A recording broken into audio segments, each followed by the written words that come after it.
What if the natural childbirth techniques don't work? What if you do everything that you're supposed to do and you still end up with your baby born by cesarean, or you still end up having a birth with a lot of interventions? I have moms ask me that because the truth is, I cannot make you any promises about if you follow XYZ techniques, you're going to have a perfect, magical, sacred birthing experience. Nobody can make that promise because birth is always unexpected, and sometimes emergencies really do happen. Some babies really do need assistance, and some moms and babies really do need help to stay safe during birth.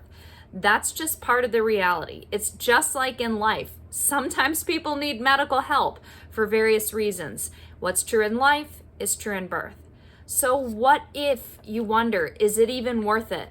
Maybe you look at the high cesarean rates today, 30%, 35%, 60%, or even higher in some places, and you say, is it even worth it? I hear that.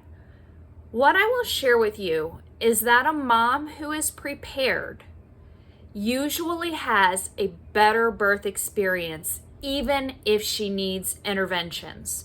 Why is that?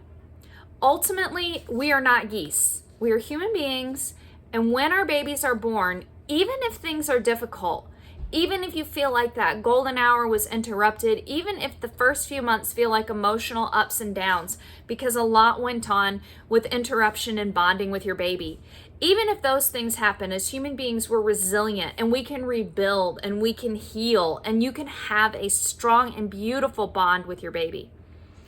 The problem is when a woman doesn't prepare for birth and doesn't have any expectations about birth, she hasn't done anything to prepare herself, well, you may end up with this outcome, and usually that outcome is far more traumatic than for a woman who is prepared, because what happens is a woman feels like her voice wasn't heard, she was shut down, she ended up on an assembly line of things that she didn't really need or want, and she sometimes wonders, was that even necessary?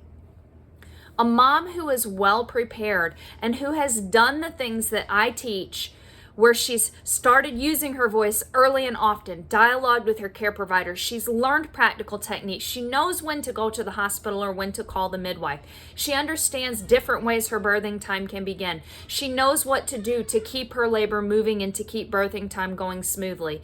This mom knows that she has done what she can, and she knows that she's been strong. She knows that she has been a good advocate for herself and her baby, and she feels a sense of peace. She may feel a sense of grief because her birth didn't turn into exactly the birth that she wanted.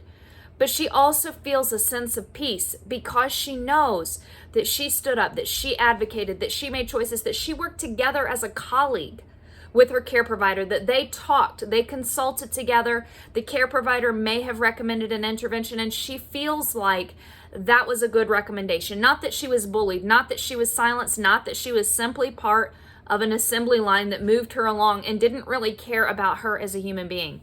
She feels like a part of the team and even the lead of the team. And that mom, even though she may have grief because her birth didn't go exactly as she wanted, can still feel like she had power, like she had a voice, like she had strength, like she was the mother, like she was calling the shots. And that is the way it should be, because you are the mama bear. You are the one who calls the shots. And when you feel like that, even if a true intervention, a true emergency, a true complication happens and is needed, you feel better, you feel stronger. And if you've done that preparation where you've gotten in touch with your body, you're mindful, you've worked through the fears, then recovery isn't as difficult. You're physically healthier. And you're able to be mentally and emotionally more present for your baby. You're able to be there to work together with your baby to overcome what may have ended up being a difficult birth. And you're just stronger and more prepared for life going forward.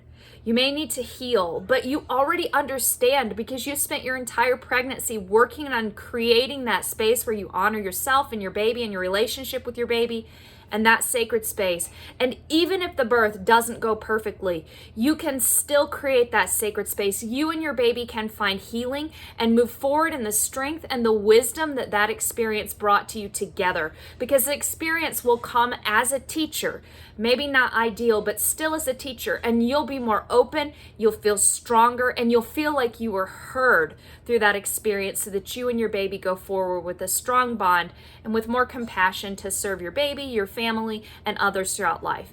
If you would like more on step-by-step practical ways to prepare, understanding interventions and when they're really needed and when they're not, check out Mama Baby Birthing.